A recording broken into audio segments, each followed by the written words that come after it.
جیسے مصحف عثمانی ہم پڑھتے ہیں، وہ کون سا مصحف ہے؟ عثمان رضی اللہ عنہ کا، نام بعد میں پڑھا ہے، لیکن یہ جو مصحف ہے، یہ جو قرآن کی آیتیں ہیں، یہ نبی کے دور میں پہلے سے موجود تھیں۔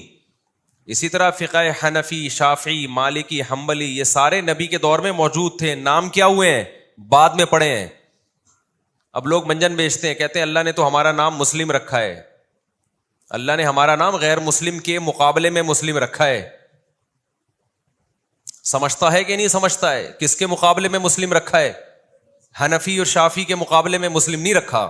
اگر آپ کوئی شافعی سے ملو اور کہے کہ آپ کس مکتب فکر کو فالو کرتے ہو، آپ کا میں مسلم ہوں، تو کہے گا اچھا میں غیر مسلم نظر آ رہا ہوں تجھے؟ اتنی سینس جن اسکالرز میں نہیں ہے، وہ ہمارے باپ بنے ہوئے ہیں، ٹھیک ہے نا، وہ ہمیں سکھا رہے ہیں قرآن و سنت۔ دیوبندی بریلوی یہ نام بعد میں پڑھے ہیں۔ لوگ کہتے ہیں نا دیوبندی بریلوی نبی کے دور میں نہیں تھے، تو دیوبندی بریلویوں کے مقابلے میں جو دیوبندی کہا جاتا ہے، اگر بریلوی اپنے آپ کو مسلم کہنے لگے دیوبندیوں کے مقابلے میں، اس کا مطلب وہ دیوبندیوں کو کیا سمجھ رہے ہیں؟ غیر مسلم۔ اس سے تو اور فرقہ واریت پھیلے گی۔ اگر دیوبندی اپنے آپ کو مسلم کہنا شروع کر دیں بریلویوں کے مقابلے میں، کوئی گرین چینل والا آیا، آپ نے کہیں رشتے کا پیغام لے کر آیا، ایسے موقع پہ ہی مسلک کو شو کرنے کی عام طور پہ ضرورت پڑتی ہے۔ ہم بلا وجہ تھوڑی کہہ رہے کہ اپنے آپ کو دیوبندی بریلوی حنفی شافی کہتے پھرو، جہاں ضرورت ہوتی ہے وہاں کہنا پڑتا ہے۔ اب آیا کوئی شخص رشتہ لینے کے لیے، آپ کہہ رہے ہیں آپ کا مسلک کیا ہے، دیوبندی ہیں بریلوی ہیں؟ وہ کہہ رہے ہیں میں مسلم ہوں۔ آپ کو میں تجھے کیا سکھ نظر آ رہا ہوں؟ میں ہندو نظر آ رہا ہوں تجھے؟ تو آپ جواب میں کیا کہو گے بھائی؟ وہ جواب میں کیا کہے گا؟ بھائی مسلم ہوں تبھی تو آیا ہوں، لیکن میں بریلوی مکتب فکر کو فالو کرتا ہوں۔ آپ چلے گئے ان کے ہاں رشتہ لینے کے لیے، جیسے میں گیا تھا، میں بھی تو گیا تھا نا، اور میرے اللہ کا شکر ہے بچے ہو گئے الحمدللہ۔ انہوں نے پوچھا آپ کا مکتبہ فکر کیا ہے؟ میں نے کہا ہم دیوبندی مکتبہ فکر کو فالو کرتے ہیں۔ اگر میں اس وقت اپنے سسرال میں کہتا کہ وہ پوچھتے آپ کا مکتبہ فکر کیا ہے، میں کہتا میں مسلم ہوں بھائی، سمپل مسلم۔ وہ کہتے ہیں تو کیا ہم کیا غیر مسلم نظر آ رہے ہیں تجھے؟ رشتہ لینے کیوں آئے جب تجھے ہم غیر مسلم نظر آ رہے ہیں؟ تو ہری پگڑی پہن کے میرے بیان میں بیٹھے تھے، پورے بیان میں ایک بندہ ہری پگڑی پہن کے بیٹھا ہوا تھا، اور لوگ جب ان کو یوں کر کے دیکھ رہے تھے، میں لوگوں کو تمیز سے ادھر میرا بیان سنو، سمجھ رہے ہو؟ کیونکہ زیادہ مسئلہ ہوتا تو رشتہ کینسل۔ اس لیے میں نے بڑی رسپیکٹ دی ہری پگڑی والوں اس وقت، یعنی جو ہری پگڑی پہن کے آئے تھے، سمجھ رہے ہو؟ لوگ کہتے ہیں ہری پگڑی میں نکاح جائز ہے یا نہیں، کہ تو بھائی ہم نے تو کیا ہے یار۔ تو صرف پگڑی سے نہیں ہوتا کچھ، عقائد پھر آگے دیکھے جائیں گے نا، کہ اگر کوئی چاہے دیوبندی ہو یا بریلوی ہو، صاف لفظوں میں کہتے ہیں نبی حاضر ناظر ہیں، مشکل کشا ہے، وہ تو چاہے دیوبندی ہو چاہے بریلوی ہو، اس سے نکاح جائز نہیں ہے۔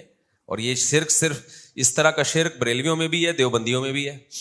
بعض دیوبندیوں میں آپ کو قبر پرست نظر آئیں گے، وہ لیبل لگاتے ہیں دیوبندیت کا، قبروں کے پاس بیٹھے ہوئے نظر آئیں گے، لیبل لگاتے ہیں کس کا؟ یہ جو روحانی ٹوپی ڈرامے ہیں، یہ تو دونوں فریق میں پائے جاتے ہیں، اور غیب کے دعوے بھی کر رہے ہوں گے، اور پتہ نہیں کیا کیا دعوے کر رہے ہوں گے۔ تو میں نے کیا کیا، اگر میں وہاں جا کے کہتا میں مسلم ہوں، میں صرف مسلم، وہ کہتا ہے نکل پتلی گلی سے باہر نکل، جو بات پوچھی جا رہی ہے اس کا جواب دے۔ باقی صحابہ کے دور میں دیوبندی بریلوی اہل حدیث کیوں نہیں تھے؟ تو صحابہ کے دور میں کوئی فرقہ بنا ہی نہیں تھا نا، جس کی بیس پہ اس فرقے سے فرق کرنے کے لیے دوسرے فرقے کو نام ہائی لائٹ کیا جائے۔ اس کی مثال آسان مثال سے بات سمجھ میں آتی ہے نا، ورنہ پیچیدہ ہوتی چلی جاتی ہے۔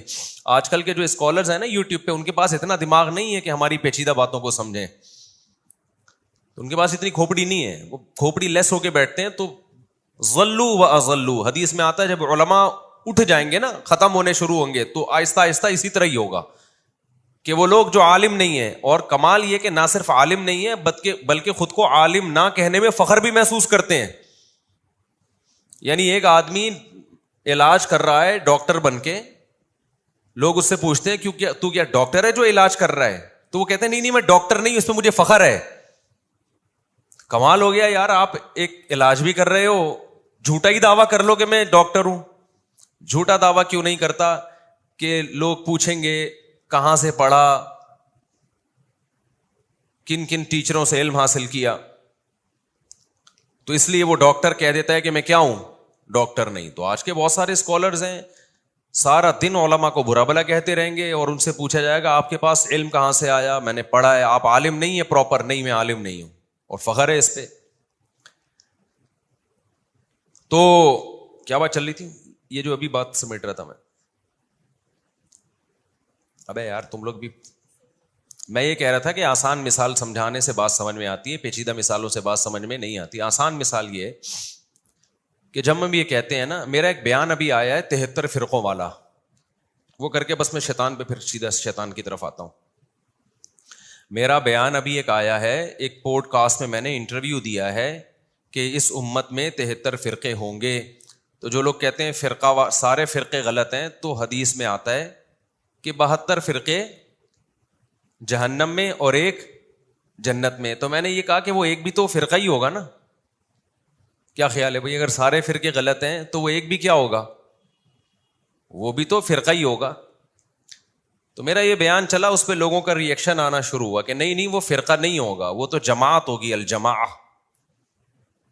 وہ کیا ہوگا, الجماع ہوگا. یہ جواب دے کے جن لوگوں نے یہ جواب دیا نا, وہ اور زیادہ پھنس گئے ہیں. ٹھیک ہے نا, اگر صرف فرقہ کہہ دیتے نا تو بچت ہو جاتی. انہوں نے کیا کہہ دیا کہ وہ فرقہ نہیں ہوگا جو جنت میں جائے گا, وہ کیا ہوگا, الجماع. بات صحیح ہے, وہ الجماع ہوگی, لیکن ہوگا فرقہ جس کو نبی نے کیا کہا ہے, جماعت المسلمین کہا ہے, سواد المسلمین کہا ہے. نبی صلی اللہ علیہ وسلم نے فرمایا ایک جنتی 72 جہنمی. جو ایک ہے وہ باقاعدہ جماعت ہوگی مسلمانوں کی, وہ 2-4 لوگ نہیں ہوں گے. لہذا اس جماعت سے چمٹے رہنا. اب دیکھ لو, جماعت زیادہ کو کہتے ہیں یا کم کو کہتے ہیں؟ جو جماعت سے ٹوٹ کے الگ ہوتا ہے اس کو فرقہ کہا جاتا ہے, جو جماعت میں رہتا ہے اس کو فرقہ نہیں کہا جاتا. اب آپ دیکھ لو صدیوں سے جو تواتر سے اسلام چلا آ رہا ہے, وہ تو 4 مکاتب فکر ہیں, حنفی, مالکی, شافی, حنبلی, جو سب ایک دوسرے کو درست سمجھتے ہیں. تو جماعت تو وہ ہے. جو اس سے ٹوٹے گا وہ کیا ہوگا, سب سے پہلے شیعہ لوگ ٹوٹے اہل سنت والجماعت سے,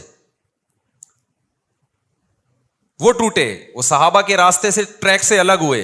انہوں نے کہا ہم نے صرف اہل بیت کو فالو کرنا ہے. اس دعوے میں وہ کتنے سچے کتنے جھوٹے وہ جانے. لیکن صحابہ سے کیا ہوئے, وہ حضرت عمر کو نہیں مانتے, حضرت عثمان کے فیصلوں کو نہیں مانتے, حضرت ابو بکر کے فیصلوں کو نہیں مانتے. الجماعت میں سب سے پہلے تو خلفائے راشدین ہیں. تو خلفائے راشدین کے مکتب کو کس نے فالو کیا, یہ تو ائمہ اربعہ نے فالو کیا ہے. تو جو اس جماعت سے ٹوٹ کے الگ ہوگا, جو میجورٹی مسلمانوں کی جمہور امت کی چلی آ رہی ہے, وہ فرقہ کہلائے گا. جو اس سے چمٹا رہے گا وہ فرقہ نہیں کہلائے گا. کمال کی بات یہ ہے, یعنی وہ فرقہ تو کہلائے گا, وہ والا فرقہ جو جہنمی ہے وہ نہیں کہلائے گا, بلکہ جنتی فرقہ کہلائے گا. دیکھو نبی نے فرمایا نا, امت 73 ستفترق امتی, 73 حصوں میں بٹے گی.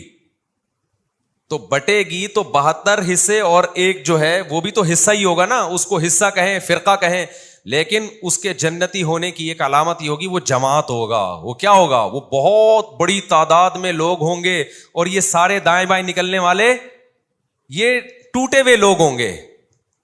کمال کی بات ہے, جو اسکالرز ٹوٹے ہوئے ہیں امت کی میجورٹی سے, وہ اپنے آپ کو الجماع کہہ رہے ہیں, اور جن سے ٹوٹے ہیں ان کو جہنمی کہہ رہے ہیں. آئی بات سمجھ میں؟ کھوپڑی شریف میں ایک اور آسان مثال دوں گا, پھر بہت اچھی طرح آئے گی, لیکن پہلے یہ تھوڑا مشکل والی سمجھ لیں آپ, کیونکہ کچھ لوگوں کا مینٹل لیول اچھا بھی ہوتا ہے, وہ سمجھ بھی جاتے ہیں. مشکل مثالیں بھی, مشکل یہ بھی نہیں ہے, ٹھیک ہے نا, بہت آسان ہے. تبھی نبی نے صحابہ نے نبی سے پوچھا, جب آخری وقت میں فرقہ واریت پھیل جائے گی, فتنے پھیلے گی, ہم کیا کریں؟ آپ نے فرمایا الزموا جماعت المسلمین, مسلمانوں کی جماعت اور ان کے امام. کوئی امام ہو تو امام کو کیا کرنا ہے, لازم پکڑنا ہے, شذوذ نہیں کرنا. شذوذ کا کیا مطلب, ٹوٹ کے الگ الگ چیزیں نہیں بنانا. تو الگ الگ تو آپ نے بنائی ہیں, ہم تو صدیوں سے چلے آ رہے ہیں. میرے جو عقیدے ہیں, جو میرے اکابر کے عقیدے ہیں, وہ تو تابعین تبع تابعین سب سے ملتے ہیں. وہی عقیدے ہیں جو صحابہ کے تھے, وہی عقیدے ہیں جو تابعین کے تھے, وہی عقیدے ہیں جو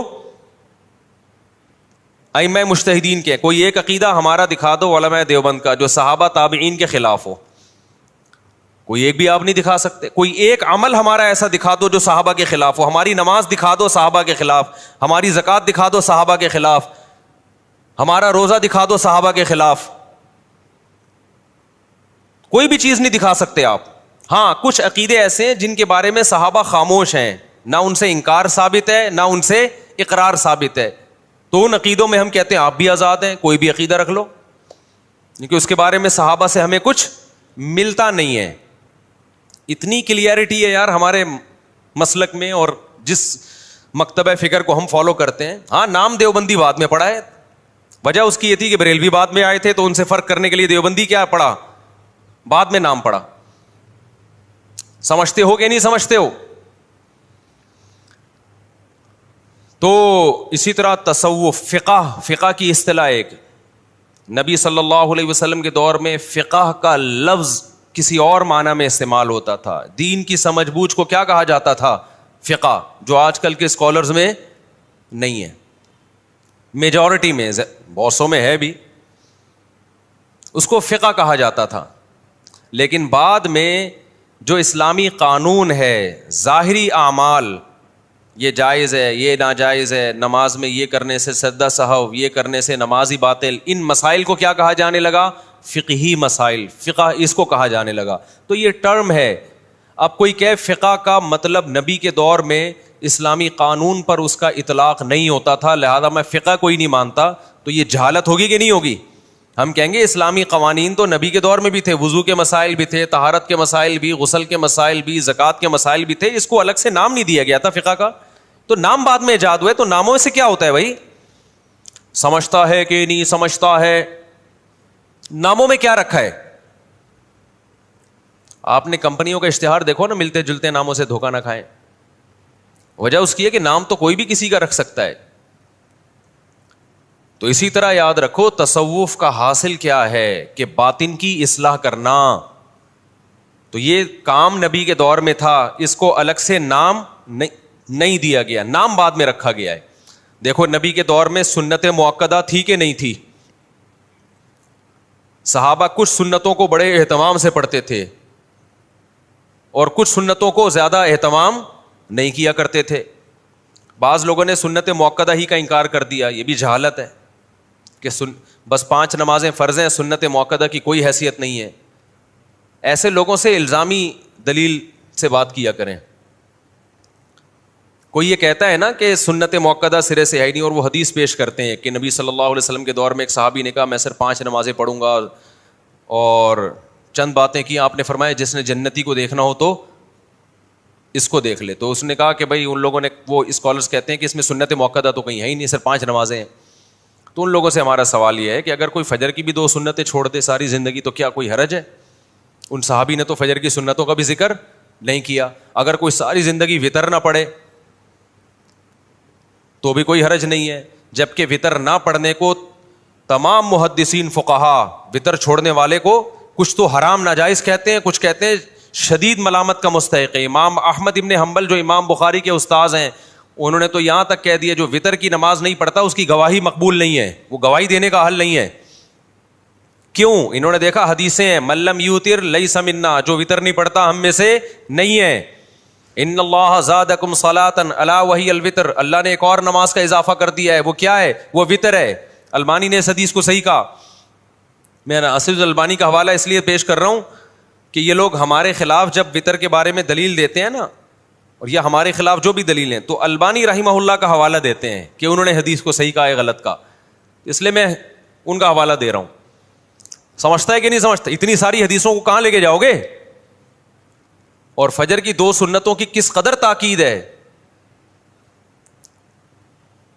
اور چلو اگر سنت مؤکدہ کا اسلام میں کانسیپٹ ہی نہیں ہے, کوئی کانسیپٹ نہیں ہے, فرض ہے یا عام سنت ہے, تو میرا ایک سوال ہے, فجر کی 2 رکعتوں میں ہم چھوٹی قرات کرتے ہیں یا لمبی قرات کرتے ہیں؟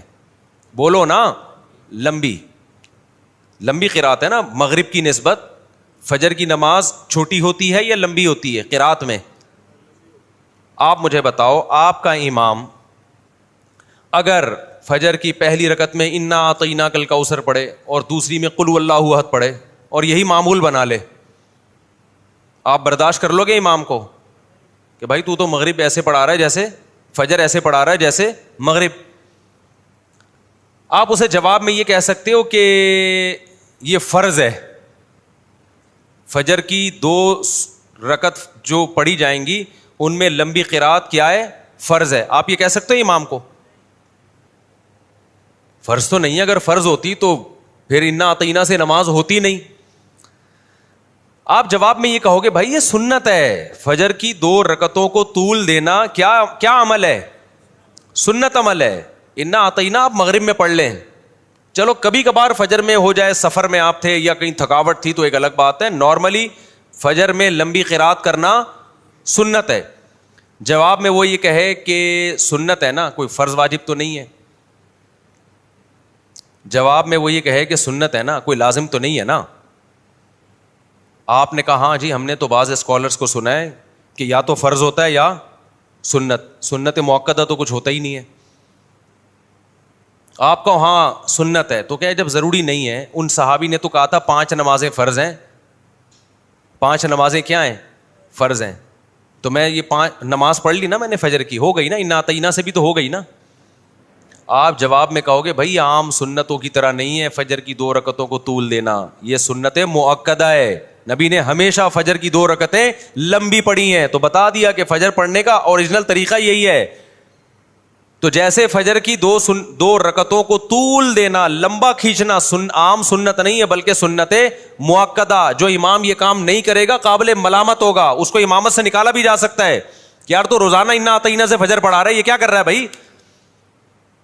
انا اعطینا پڑھتا ہے، دوسری میں قل اللہ پڑھتا ہے، یہ فجر ہے یا مغرب ہے؟ یہ سمجھ میں نہیں آ رہا کیا کر رہا ہے. وہ کہے کہ فرض واجب تو نہیں ہے نا، اسے کہا جائے گا سنت مؤکدہ ہے. اور جو سنت مؤکدہ کو چھوڑ دیتا ہے وہ قابل ملامت ہوتا ہے اور واجب الاخراج ہوتا ہے. آپ پتلی گلی سے نکلو، ہم کوئی تمیز کا امام لائیں گے جو فجر تمیز سے پڑھائے.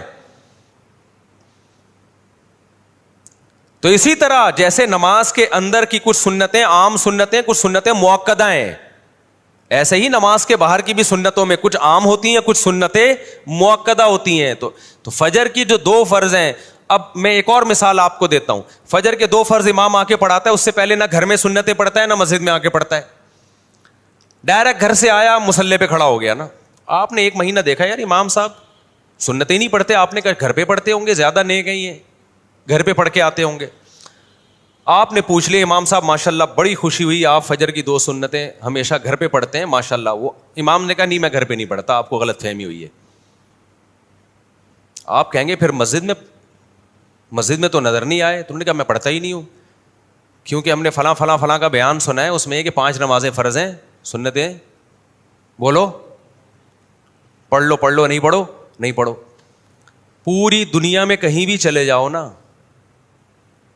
کوئی بھی ایسے امام کو چھوڑے گا نہیں. کہا جائے گا یہ جو 2 فرض کے ساتھ پچھلی 2 سنتیں ہیں، یہ تمام سنتوں میں سب سے زیادہ مؤکد سنتیں ہیں.